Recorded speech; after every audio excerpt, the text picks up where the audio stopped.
पहले हाथरस और फिर अब बलरामपुर।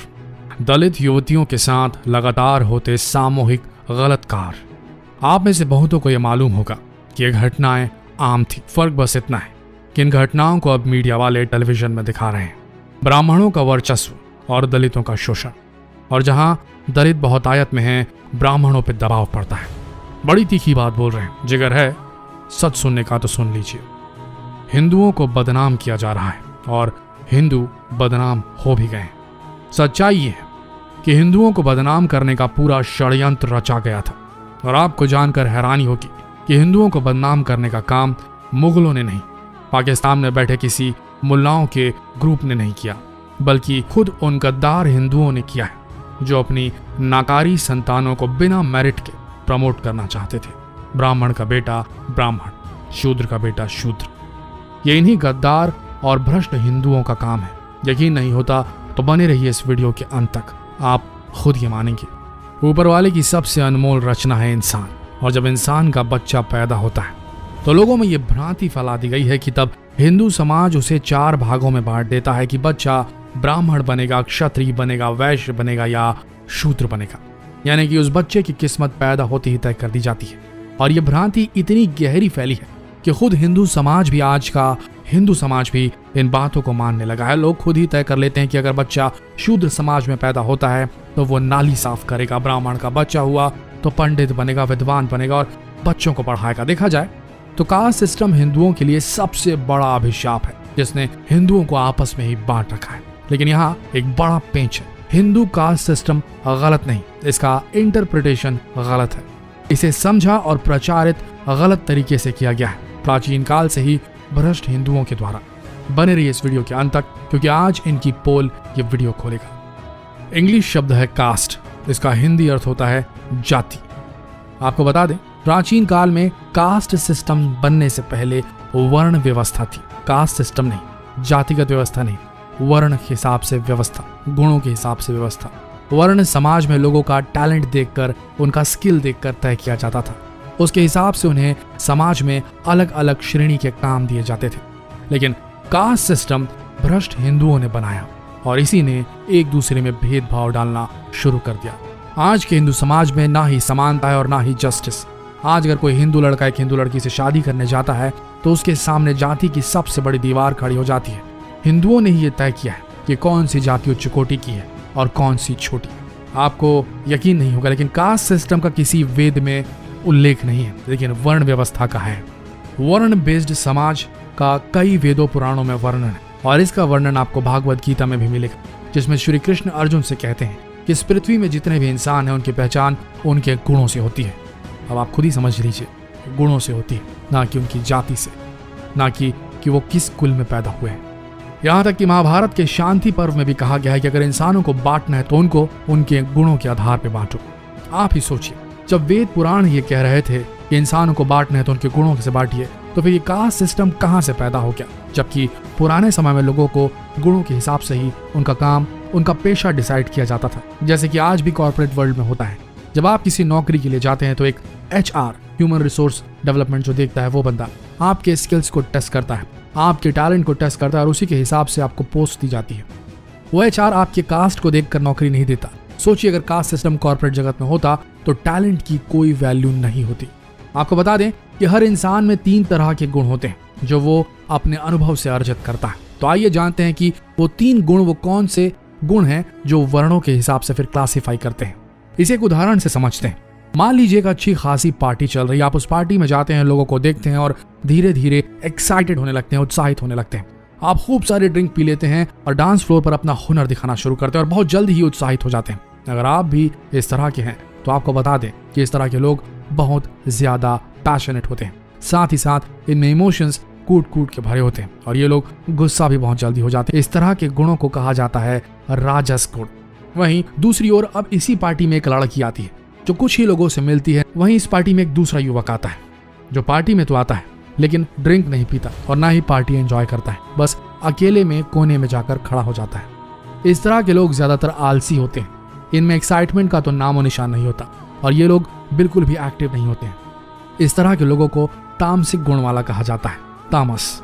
अब इस पार्टी में एक जेंटलमैन की एंट्री होती है। जेंटलमैन पूरी तरीके से सूटेड बूटेड होता है, लिमिटेड ड्रिंक्स लेता है लेकिन लिमिटेड लेता है, लोगों से सीमा में इंटरैक्ट करता है और बिल्कुल सौहार्दपूर्ण तरीके से सभी लोगों से मिलता है। ऐसे लोगों में सात्विक गुण होता है। आपको बता दें कि ऐसे लोग बुद्धिमान होते हैं, समझदार होते हैं, लोगों को बहुत जल्दी प्रभावित कर लेते हैं और इनकी पर्सनालिटी देखने लायक होती है। असल में इंसान इन तीनों गुणों का मिश्रण होता है। कोई एक गुण पूरी तरीके से के इंसान में नहीं होते, इन तीनों गुणों के मिश्रण होते हैं। किसी में सत्व गुण ज्यादा होते हैं तो किसी में तामस, तो किसी में राजस। देखा जाए तो हर इंसान में कोई एक गुण सबसे ज्यादा हावी होता है। जैसे कि मानकर चलिए, अगर सड़क पर कहीं झगड़ा हो रहा है, झगड़ा इतना बढ़ जाता है कि हाथापाई तक बात आ जाती है, तब एक तामस गुण का व्यक्ति ये सोचेगा कि अरे मुझे क्या करना है इन सब में पढ़कर, और वो इस झगड़े को पूरी तरीके से इग्नोर करके सीधा चला जाएगा। तो ऐसा युवक तामस वाला होगा। वहीं राजस गुण का व्यक्ति बहुत जल्दी गुस्से में आ जाएगा और उस झगड़े में इन्वॉल्व हो जाएगा। लेकिन सात्विक गुण का व्यक्ति वो सबसे पहले पुलिस को कॉल करेगा और जरूरत पड़ने पर ही बीच बचाव में आएगा, पुलिस को सारी घटना का विवरण देगा। अब आप इन तीनों गुणों को तो समझ ही गए। आइए समझते हैं कि इन गुणों के हिसाब से प्राचीन समय में लोगों को किस तरीके से काम दिए जाते थे। मान के चलिए एक व्यक्ति है और उस व्यक्ति में इन तीनों गुणों का मिश्रण है। उसमें 70% तामसिक गुण है, 20% राजस गुण है और सिर्फ 10% सात्विक गुण है। इस तरह के गुणों के मिश्रण के व्यक्ति को हम शूद्र वर्ण का कहते हैं। जैसे कि आप देख रहे हैं, इस व्यक्ति में तामसिक गुण बहुत ज्यादा है, तो ये व्यक्ति बहुत ज्यादा आलसी होगा और साथ ही साथ इसमें पैसों की बहुत ज्यादा भूख होगी। और इस व्यक्ति में सात्विक गुण बहुत कम है, यानी कि ये व्यक्ति बुद्धिमान तो बिल्कुल भी नहीं है। इसीलिए इसे हर काम को समझा कर कराना पड़ता है। और ऐसे लोगों को प्राचीन समय में उसी तरह के काम दिए जाते थे, जैसे कि वर्कर, हेल्पर। और आज के कॉर्पोरेट वर्ल्ड में देखा जाए तो इस तरह के गुणों के व्यक्ति को ज्यादातर लेबर वर्कर या उसी किस्म के काम दिए जाते हैं। अब इस दूसरे व्यक्ति को लीजिए। इस व्यक्ति में 25% तामसिक गुण है, 40% राजस गुण है और 35% सात्विक गुण है। इस तरह के गुणों के मिश्रण के व्यक्ति को हम वैश्य वर्ण का कह सकते हैं। देखा जाए तो इस तरह के लोगों में सभी गुण लगभग समानांतर हैं और इस तरह के लोग होशियार तो होते हैं, साथ में बहुत जल्दी एक्साइटेड भी हो जाते हैं, लेकिन और इन्हें आराम करना भी बेहद पसंद होता है। तो पुराने जमाने में इस तरह के लोगों को मार्केट को संभालने का काम दे दिया जाता था, जैसे कि किसान, साहूकार, मर्चेंट। और आज के कॉर्पोरेट वर्ल्ड में देखें तो इस तरह के लोग को आप सीनियर एग्जीक्यूटिव या मिड लेवल मैनेजर पोस्ट पर ये लोग आपको मिल जाएंगे, क्योंकि इनमें तीनों क्वालिटीज लगभग बराबर होती है।